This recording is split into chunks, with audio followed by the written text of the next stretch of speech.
Olá, amados irmãos e irmãs, é um prazer estar falando com vocês aqui novamente.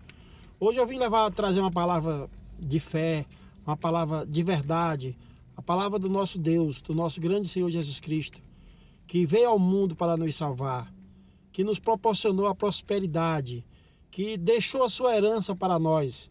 A Bíblia fala que Jesus é o rei e ele é herdeiro do rei Davi.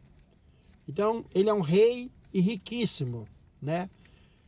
Como você sabe, um dos reinos mais prósperos aqui na terra que Deus deu e que Deus deixou foi o reinado do rei Davi. E Jesus é descendente de rei Davi, né? Porque nós todos somos, na realidade, descendentes de Abraão.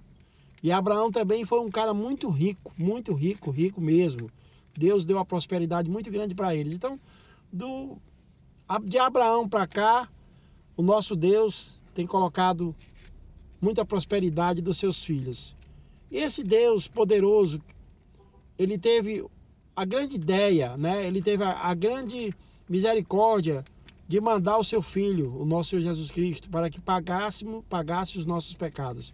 Porque nós por si só não daríamos conta, né? Infelizmente, o pecado ele foi colocado entre nós desde o nascimento de Adão, né? Adão, ele tinha duas opções, duas árvores foi colocada na frente dele e ele terminou pegando a árvore errada, né? Deus fez esse teste, né? Porque para Deus não ia influenciar qual é a árvore que ele ia pegar ou não. Mas Deus, desde o início do mundo, quando criou o mundo, Deus deu uma opção para o homem. Deus, quando fez Adão e Eva, ele colocou eles no jardim. Deus colocou o homem no jardim. A Bíblia fala que Deus concluiu todas as suas obras em 5 dias, né? Que ele fez o céu, a terra, os animais, tudo, as florestas, tudo que existe na terra. Ele fez em 5 dias, né? Inclusive o jardim do Éden. No 6º dia ele colocou Adão, ele fez o homem e colocou lá no jardim. No 7º ele descansou, né? Necessariamente não quer dizer que nós também vamos descansar no 7º dia e que Deus precisava de descanso. Não, Deus não precisa descansar, ele é um Deus, ele não descansa, né? Até hoje ele não descansa. Já pensou hoje 7 bilhões, mais de 7 bilhões de pessoas que tem na Terra e Deus cuidando de todo mundo? Porque, não sei se você sabe, eu sei que às vezes os seus pecados, o acusador fica te acusando que você não presta, que Deus não te ama. Isso é a grande mentira de Satanás, é a grande mentira do acusador. Deus te ama sim, independente dos seus pecados, Deus te ama. Por quê? Porque ele teve essa maravilhosa ideia de colocar o nosso Senhor Jesus Cristo, né, para que ele morresse na cruz e pagasse nossos pecados com o seu sangue, que foi a única coisa que foi aceita nos céus, o sangue. Quando o guarda romano deu um caniço com vinagre, quando Jesus falou que estava com sede, e deu um vinagre para ele, deu aquela esponja, né, aquele material esponjoso, né, com vinagre, que Deus provou, que Jesus provou, Jesus falou, está consumado. Então ali ele levou todas as maldições, até as maldições que a gente tem, né? Que antigamente o pessoal falava muito que a gente tem maldições hereditárias, né? Nós não temos mais. Todas as maldições foram quebradas, né? E o perdão, né? A misericórdia, o favor, a graça do Senhor começou a vigorar a partir daí. Então a lei, ela existe antes de Jesus Cristo. Depois de Jesus Cristo, depois de Jesus Cristo é a dispensação da graça. E por conta dessa graça, hoje nós podemos respirar aliviados, porque nós sabemos que temos salvação. Antigamente não tinha não, antigamente era olho por olho, dente por dente, já sabe, né? Errou, ia morrer esturricado, queimadinho. Hoje não. Hoje até as pessoas que são más, até as pessoas que podem se considerar demônios, até eles têm direito à salvação. Isso é independente de cor, de raça, de opção sexual, qualquer um. Você pode ser um homossexual, um heterossexual, um bissexual, você pode ser um ladrão, você pode ser um marginal, você pode ser a pior pessoa do planeta. Não se esqueça, Deus te ama. Deus nos ama a todos. Jesus Cristo, quando morreu na cruz e lavou nossos pecados, ele não lavou só para os certinhos, não. Ele lavou para todos. Para os ímpios, para as nações, para os fariseus, para todo mundo. A única coisa, o único critério que temos que ter para poder termos direito a essa salvação é honrar o nome do Senhor, é acreditar no seu sangue, acreditar na sua misericórdia, acreditar no seu favor e querer o seu favor, é aceitar tudo que ele fez por nós, é se posicionar na posição de filho e de herdeiro. Nós somos filhos e somos herdeiros. Nós somos filhos do nosso Deus e somos herdeiros do nosso Senhor Jesus Cristo. Nós somos servos do nosso Senhor Jesus Cristo. Se você quiser, você pode ser aquele servo da orelha furada. Aquele servo, a Bíblia fala que naquela época, quando o servo amava muito o seu senhor, que ele não queria sair, porque tinha um tempo, né? Você só podia ser escravo por 7 anos, naquela época. Quando chegava aos 7 anos, você tinha que sair, mas tinha muitos que não queriam sair do seu senhor, porque adoravam o seu senhor era bom para eles e eles queriam ficar. Aí ele tinha que ser levado, furado a orelha, para poder ser o servo da orelha furada. Eu quero ser esse servo da orelha furada, porque eu não tenho para onde ir. Se eu não estiver junto com o meu senhor, para onde é que eu vou? Me diga, você acha que tem um lugar para você ir? Você acha que você ir morar com Satanás é uma boa opção? Você ir para o inferno é uma boa opção? Ou você quer estar na glória, num terceiro céu que vai ter amanhã depois da dispensação do milênio, depois do reino do Senhor Jesus? Você acha que essa terra vai acabar, que vai explodir? Não, vai ter guerras, vão destruir, o homem vai destruir até essa parte da terra. Satanás irá se levantar, o Satanás irá se levantar e teremos aqui muitas tribulações. A ira de Deus vai ser derramada depois que Satanás blasfemar novamente o templo. Aí vai ter, mas nós que cremos, nós que somos santos, nós que temos o nome do Senhor na nossa frente, que Ele é o nosso representante, nós não seremos atingidos. Por quê? Porque seremos arrebatados. E depois, por decreto divino, ficará o povo de Israel que irá pregar o evangelho aos que ficarem, aos que restarem, que ainda tiverem dúvida, que verem todo o poder do Senhor descendo nas nuvens. Ele vai vir dessa vez, ele vai vir num cavalo branco, cheio de poder. Da outra vez que quando Jesus, a Bíblia fala, como vocês sabem, Jesus quando veio a primeira vez, ele veio como servo. Ele se fez um embrião, ele nasceu de uma virgem e ele viveu uma vida normal igual eu e você, e ele se fez servo. Então ele foi servo. Quando ele entrou em Jerusalém, ele entrou, uma das vezes que ele entrou, de tantas vezes, mas teve uma vez especial que ele entrou num jumentinho,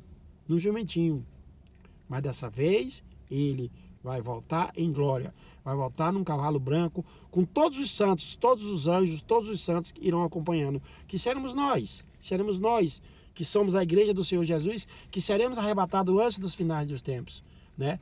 E por falar em final dos tempos, meus amigos, olha, está próximo, está bem perto. Muitas coisas proféticas já estão acontecendo, já estão fazendo acordos de paz, já tem o povo daquele povo lá que brigaram essa vida toda com Israel, aquele povo que separou o povo de Deus, e eles já estão querendo paz, já estão falando paz. A Bíblia fala que quando tiver, né, em Apocalipse fala que quando se estiver falando de paz, na realidade é uma falsa paz. Não é paz. Está chegando nos finais dos tempos. Isso são profecias bíblicas que estão acontecendo. Esse coronavírus já é um sinal. Então os sinais estão vindo e eu tenho certeza que não passará dessa geração. Então, meu irmão e minha irmã, já está na hora de você pensar na sua vida eterna. Já está na hora de você reservar a sua mansão lá no paraíso, nos céus, né? Está na hora de você querer morar nas mansões celestiais, e não no inferno, não no lago de fogo e enxofre. Então, meu amigo, meu irmão e minha irmã, pense nisso, vamos se voltar, vamos ter um coração voltado para Cristo. É tão fácil. Você pensa que é difícil? Não é difícil. Na hora que você crer e profetizar e falar e concordar com as coisas do Senhor, automaticamente você será renovado, você nascerá de novo, como se fala. Tem muita gente que tem aquela dúvida, como é que eu vou nascer de novo? Como aquele na época dos fariseus, quando Jesus estava pregando, que Nicodemos era um sacerdote, ele foi lá ter com Jesus. E Jesus falou sobre o nascimento, de nascer de novo. E ele perguntou a Jesus, mestre, como é que é possível nascer de novo? Eu tenho que voltar para a barriga da minha mãe? Quer dizer, eles não entendiam. E Jesus falou para ele, se você não consegue entender as coisas da terra, como é que você vai entender as coisas celestiais? Mas ele entendeu, depois ele caiu a ideia e ele entendeu. Então, meu irmão e minha irmã, Você precisa entender, você precisa ter esse entendimento espiritual, você precisa nascer de novo. Nascer de novo não é você voltar para a barriga da sua mãe. Nascer de novo é você acreditar no sangue, é você ter um coração voltado para Deus, ter um coração voltado para o nosso Senhor Jesus Cristo, nosso Salvador. Saber que você não valia nada, que nós não valemos nada, que somos pecadores, a nossa carne é caída, infelizmente ela é caída, mas nós temos a opção de olhar para Cristo e termos a salvação. Então, meus amigos, como eu estava falando, né? Teve a ministração do pastor Aloysio, todos os pastores da Igreja Videira, nos 21 dias de jejum. Se você acompanhou, você foi muito glorificado, edificado. Se você não foi, não tem um problema. Eu sei que nesse período agora de muita informação na internet, tem muita gente que não se preocupa, não querem saber, principalmente falar de igreja. Falar de religião, ninguém quer saber. Falar do nome de Deus e de Jesus Cristo, são poucas pessoas que querem falar. Eles até falam, Deus, todo mundo acredita. Se você for falar para alguém sobre Deus e sobre religião, você vai ter briga. Agora, é incrível como é que as pessoas brigam por causa de religião. Se briga por tudo nesse país, nesse mundo. Se briga por causa de política, se briga se chove, o pessoal acha bom, tem uns que acham bom, tem uns que acham ruim. Se faz sol, tem uns que acham bom, tem uns que acham ruim. Então, a gente não costuma estar contente com nada. Mas meu irmão e minha irmã, vamos parar com essas coisas, vamos se conciliar. A nossa religião, ela é uma só, não existe religião dividida. Os homens aqui na terra dividem, mas isso não existe, não existe. Se queremos praticar uma religião certa, a primeira coisa que tem que fazer é se unir. Primeira coisa, é nós unirmos para poder nós concordarmos com a palavra, porque se Jesus falou que se um ou dois concordarem com a minha palavra, ali eu estarei. Então ele está entre nós que não concordamos. Então não é hora de a gente brigar por causa de religião, porque eu sou católico, porque eu sou adventista, porque eu sou sétimo dia, porque eu sou macumbeiro, porque eu sou isso. Não, meu irmão, olha, nada disso aí vai te salvar. Não é a igreja que vai te salvar. Não é uma religião isolada que vai te salvar. O que vai te salvar é você crer no sangue do Senhor Jesus Cristo. Essa grande opção que Deus deu para nós é isso aí. Mas isso não quer dizer que Deus quer você pobre, Deus não quer dizer que Deus quer você doente, não. Deus nos ama em proporção igual. Tanto faz você ser bonzinho como você ser ruinzinho. Deus te ama do mesmo jeito. Por que Ele te ama? Porque Ele quer te dar o melhor, Ele está te protegendo, Ele está cuidando de você, até você entender que só tem maravilhas para você crer nele. Só tem maravilhas. Se você acreditar nisso, você só vai ter bênção na sua vida. Agora, claro que algumas pessoas fazem coisas muito ruins e não veem esses erros, continuam nos erros e muitas vezes até pioram, até turbinam mais os seus erros. E aí não é castigo de Deus, e sim consequência, né? Eu falando agora das maldições, que as maldições foram quebradas, né? Que antigamente as maldições passavam de pai para filho, hoje não. Mas tem algumas maldições que é tipo maldições que não foi quebrada. Por exemplo, o pai, que é alcoólatra, né? Ensina seus filhos a beber. Aí o filho também se torna um alcoólatra. Me diga, isso é maldição? Não, isso é consequência. Se você fuma droga perto do seu filho, você está influenciando seu filho a fumar droga, a usar droga. Se você trafica droga, como tem muitos traficantes aí que usam a família, usam os filhos, os netos, o pai, a mãe, a mulher, claro que todo mundo vai ter um final ruim. Isso é consequência, né? Se você vai fazer uma coisa ruim, você vai colher a consequência. Mas não adianta você querer botar isso na culpa de Deus, que Deus não quer isso de maneira nenhuma para você. Deus só te quer coisas boas. Pois então, voltando à administração. Então tivemos os 21 dias de jejum. Eu sei que muita gente deleta. Eu sei que até no meu canal aí, nas transmissões que eu faço aí para todo mundo, eu sei que muita gente nem escuta. Tem muita gente até que deve ter me bloqueado. Mas beleza, eu não estou fazendo nada demais, meu irmão. Eu só estou levando a palavra do Senhor para você. Se você não quer ouvir, não quer me ouvir e você achou melhor me deletar, beleza, fique em paz. Não vou te julgar por causa disso. Mas você está perdendo a grande oportunidade de ter uma edificação, de ter um conhecimento maior. Eu conheço pouco, não vou mentir, eu conheço pouco, mas o pouco que eu conheço, eu quero passar para você, porque Jesus, é Deus que está me mandando. E eu vou passar uma palavra para você aqui, que está inclusive foi falado na última administração do pastor Aloysio, né, encerrando os 21 dias de jejuns, que foi ontem, que é o seguinte: a herança é nossa, mesmo que ainda não estejamos na posse dela. Deus disse a Isaac que ele não deveria descer ao Egito. Egito são as terras baixas. Descer ao Egito, já viu, é ir para o lugar impuro. Mas Deus não queria e falou isso para Isaac. Isaac, que vocês sabem, é filho de Abraão, é continuação da descendência, né? Filho amado. Então, Deus disse a Isaac que não deveria descer ao Egito, mas deveria ficar ali, pois aquela terra seria dele. Todavia, naquele momento, Abimeleque era o rei de Gerar, o lugar onde Isaac habitava. Isso significa que em algum momento Deus iria transferir a posse daquela terra, como toda a sua riqueza, para Isaac e a sua descendência. Transferência de riqueza, a transferência de riqueza aconteceu muitas vezes na Bíblia e vai acontecer novamente em nossos dias, ou seja, na sua vida e na minha vida. Nós seremos abençoados igual a Isaac. Não se esqueça, creia nessa palavra. Depois da noite da Páscoa no Egito, Deus transferiu as riquezas do Egito para Israel. Como você lembra, né? Quando o povo de Deus saiu do Egito, né? Naquela época com Moisés, que teve todas aquelas pragas, né?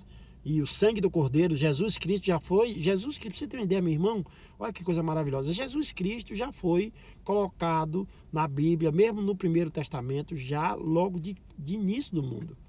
Quando Adão pecou e ele se encobriu com folhas de figueira para não mostrar sua nudez para Deus, Deus providenciou o cordeiro. Deus matou um cordeiro, tirou o couro e fez roupa para Adão e Eva usar. Ali já estava profetizado que iria vir o Senhor Jesus. Aqui no povo de Deus, quando saiu do Egito, lá quando Moisés foi levantado, Moisés era um príncipe, né? Na realidade ele era hebreu, mas ele foi criado pelos reis e ele era um príncipe. Ele era preparadíssimo e Deus escolheu ele, revelou toda a verdade para ele, que ele era filho, que aquela coisa toda que aconteceu, vocês conhecem a história, isso passou em filmes também. E quando o povo de Deus, quando novamente o cordeiro foi morto, que foi colocado sangue nos umbrais das portas e a carne foi consumida dentro das casas, que foi a última praga, que foi para o povo do Egito foi praga, mas para os hebreus não foi. Foi a justificação da fé, começando ali pela primeira vez. Eles creram, fizeram e creram. Ali foi morto novamente o cordeiro. Ali foi novamente simbolizado a morte do nosso Senhor Jesus Cristo. E eles foram lavados pelo sangue a partir dali. A casa toda foi protegida e ninguém morreu que tinha a casa protegida. Talvez alguns hebreus ainda não acreditaram. Aqueles não acreditaram que não passaram o sangue, é o que eu digo. Tem muita gente que vai para a igreja, tem muita gente que se diz que é evangélico, mas não acredita no sangue. De verdade não acredita. Então, também existe também entre os povos. Mas eu acredito. E eu peço que você acredite também. Afinal, estamos tratando da sua salvação, da sua herança, do seu reino que você vai herdar. Então, aí você sabe que a Bíblia fala que o povo do Egito, todo o povo do Egito, deram para eles bateram nas portas e o povo dava prata, ouro, bronze, dava tudo que tinha de valor. Eles saíram de lá riquíssimos. Então, essa é a segunda vez que houve uma transferência de riqueza para o povo de Deus. Então, como ele pode transferir riqueza? Suponha que você tenha uma casa e tenha ficado longe por muito tempo. Ao voltar, encontra pessoas que a invadiram. Você é o dono da casa? Verdade, né? Mas outros a invadiram. Portanto, pode ir à justiça para tê-la de volta. Deus é o dono da terra, mas outros tomaram posse dela. No entanto, Deus continua sendo o proprietário. A transferência de riqueza acontece em tempos de fome. Foi numa época de muita fome que Deus colocou José para ser o segundo na corte de Faraó. Olha aí. José foi outro cara próspero. Ele foi vendido como escravo. José na Bíblia, ele é como que fosse um Jesus também, um Senhor Jesus. Porque ele foi vendido, ele foi escravo, ele foi escorraçado, mas chegou no momento de... Ele foi preso, mas Deus estava colocando favor na vida dele. E José foi levantado. José chegou a ser a segunda pessoa maior, de maior poder no Egito. Ou seja, no mundo. Nessas épocas aí o Egito era uma das maiores nações do mundo. Então José praticamente mandava no mundo, era a segunda pessoa. Só Faraó falava mais do que ele. E geralmente Faraó não falava porque Faraó gostava muito de José. José era um cara justo, ele tinha a justiça do Senhor e ele fazia tudo. O governo de José foi um dos governos mais prósperos no Egito, foi o governo de José, né? Os irmãos dele venderam ele como escravo, afastaram do pai, ele apanhou, ele sofreu, ele foi preso. Por isso que simboliza que José também passou as mesmas coisas que Jesus Cristo, praticamente. Só não foi crucificado. Jesus foi crucificado, foi morto, sepultado, porque o seu sangue tinha que pagar nossos pecados, tinha que nos lavar. José não, José estava ali para realmente crescer o povo. Era o homem que cresceu e ajudou todas as nações em época de fome, né? O Senhor disse a Isaac que ele deveria permanecer na terra e não descer ao Egito. Deus somente pode nos abençoar se permanecermos na posição certa. Qual o significado do Egito? Bem, como eu estou te falando, né? O Egito é olhar para baixo. O Egito são terras baixas. Lá ninguém olha para cima. E Deus quer que o povo dele olhe para cima. Então, meu irmão, olhe para cima, que busque a sua prosperidade, que ela vai vir. Não importa, de um jeito ou de outro, ela vai vir, porque Deus é o dono de toda a terra, de todo o ouro e de toda a prata, e Ele tem condição de te dar. Ele é riquíssimo. Não há nada que nós pedimos para Deus que Ele não nos dê. O Egito é um símbolo da vida natural, que não depende de Deus. No Egito as pessoas não precisavam depender da chuva do céu, mas dependiam dos recursos naturais no Egito. Andamos por vista e não por fé. Pois é, desceu ao Egito, o pessoal que morava no Egito, geralmente você sabia que os egípcios, eles lá, essa terra, ela nunca chovia, né? Dificilmente chove no Egito.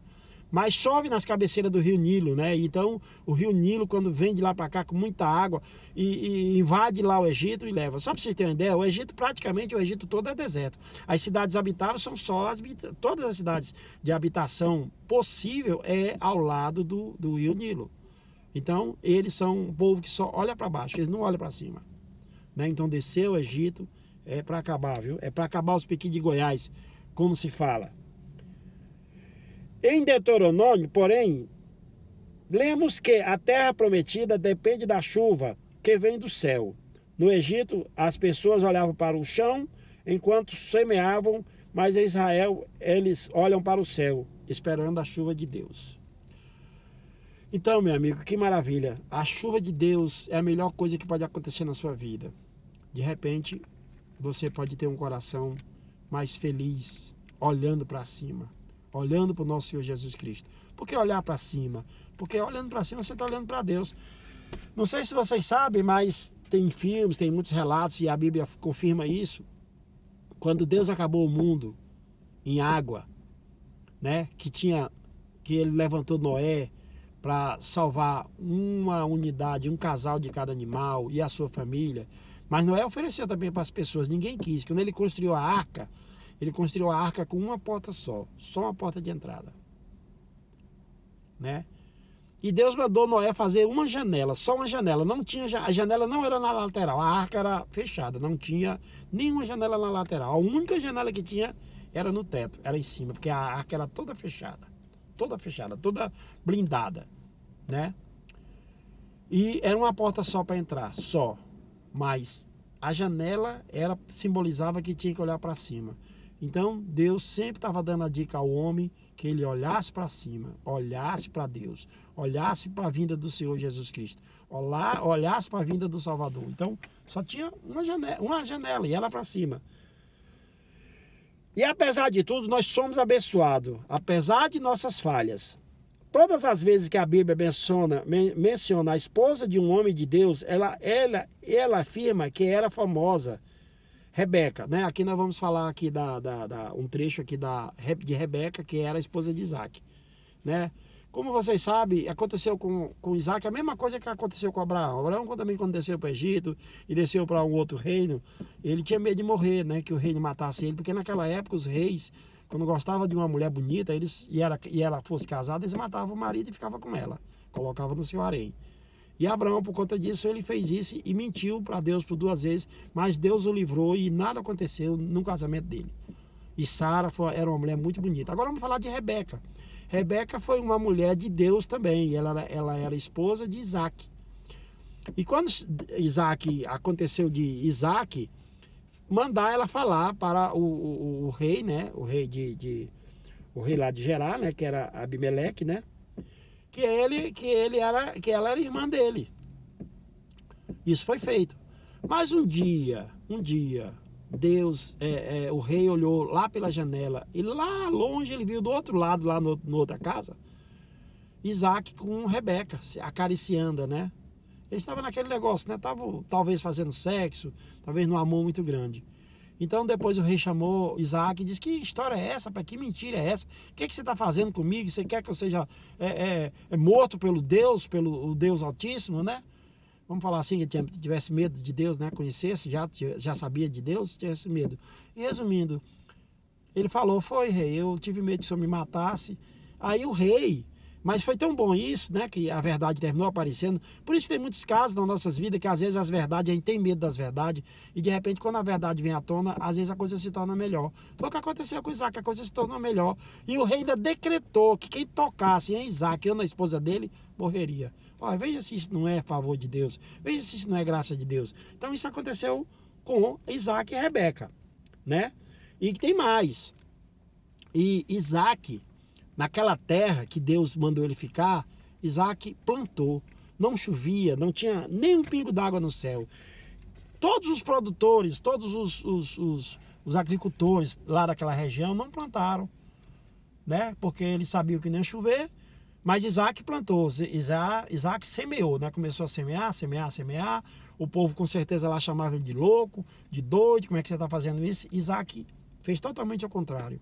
Resumindo, Isaac, quando estava próximo, quando a semeadura estava pronta, estava tudo pronto, choveu. Deus fez chover nas terras, só choveu nas terras de Isaac. Pra você ter uma ideia, Isaac colheu uma colheita cêntupla. Ele colheu uma colheita, em um ano, ele colheu uma colheita de 100 anos. Ele ficou riquíssimo, riquíssimo mesmo. O povo, ele chegou a ficar tão rico que o povo ficaram odiando ele e queriam expulsar ele da terra porque ele já estava dominando tudo. Então, meu amigo, essas são as promessas de Deus. Você vai encontrar na sua vida, quando você estiver prosperando, claro que você vai encontrar os inimigos, claro que você vai encontrar os fariseus, claro que você vai encontrar as pessoas que vão ficar com inveja de você. O que aconteceu lá com Isaac, lá naquela terra? Aconteceu que o povo queria que eles fossem embora, queria tirar eles de lá porque ele é inveja. Não era nada mais do que inveja. Os invejosos sempre aparecem na vida. Quando aparecer invejoso na sua vida, pode olhar uma coisa: você está prosperando. Aconteceu com José.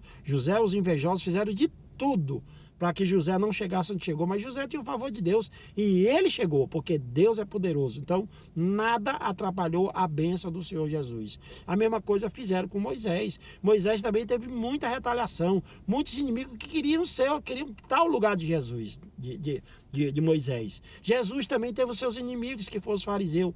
Então, meu amigo, quando você... Por que Jesus e os fariseus não gostavam dele? Porque Jesus estava prosperando, o ministério de Jesus estava crescendo, multidões, milhões de pessoas seguiam Jesus e os fariseus estavam com medo de perder o poder deles.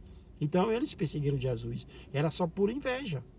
Então, meu amigo, meu irmão e minha irmã, eu não sei do seu problema, eu não sei como é que você está, talvez eu me encontre também na mesma situação, mas hoje eu tenho felicidade no meu coração, hoje eu sei que Deus está me olhando, hoje eu sei que Deus está derramando favor sobre mim, não só hoje, como na realidade hoje eu vejo que Deus derramou favor na minha vida, a minha vida inteira. Eu que não queria ficar na posição, eu que ficava querendo fazer aquela luta humana, naquele trabalho humano, querendo vencer na força do meu braço. Mas, meus amigos, eu quero te dar uma boa notícia. Hoje a minha vida eu entreguei na mão de Deus, na mão do Senhor Jesus. Eu já tenho um representante que é o Senhor Jesus Cristo. Eu tenho um Deus que é poderoso, é dono de tudo, é meu Pai, é meu papai, é meu Abba Pai. Você também tem. E você tem que assumir a posição de filho. Eu assumo a posição de filho. Como você sabe, a Bíblia fala, tem muitas religiões que falam que Deus é uma trindade. Eu não concordo que se Deus fosse uma trindade, ele seria 3 pessoas, né? Seria o Pai, o Filho e o Espírito Santo, 3 pessoas isoladas. Não é. Eu costumo dizer que Deus é triuno, né? O meu pastor lá, o pastor Luiz, ele fala isso e eu também concordo muito com isso. Deus, na realidade, ele é triuno. Ele tem a figura do Pai, e tem a figura do Filho, e tem a figura do Espírito Santo que habita dentro de nós, né? Então, ele é um só que nos serve. Ele é Deus. Jesus Cristo é Deus, né? Ele é o nosso Deus. Ele vai agir. Ele, quando voltar agora, que ele voltar no reino, ele vai assumir a função de juiz. Ele vai ser juiz. Mas todos os que estão salvos vão estar salvos antes dele descer. E quando ele descer, ainda vai ter outra parte que vai estar que foi arrebatada. Mas depois ele vai assumir a função de juiz. Eu costumo dizer que nós humanos também nós temos três faces. Nós também somos praticamente triuno. Nós temos a face da carne, a face do servo e a face do filho. Qual é a face que você quer assumir? Só que Deus tem três faces, mas as três funcionam, as três se completam, é uma só. Agora nós, qual é a função que você quer assumir? Eu vou te falar aqui um segredo. Eu quero assumir a função, a face do filho. Eu quero assumir a parte do filho. Por quê?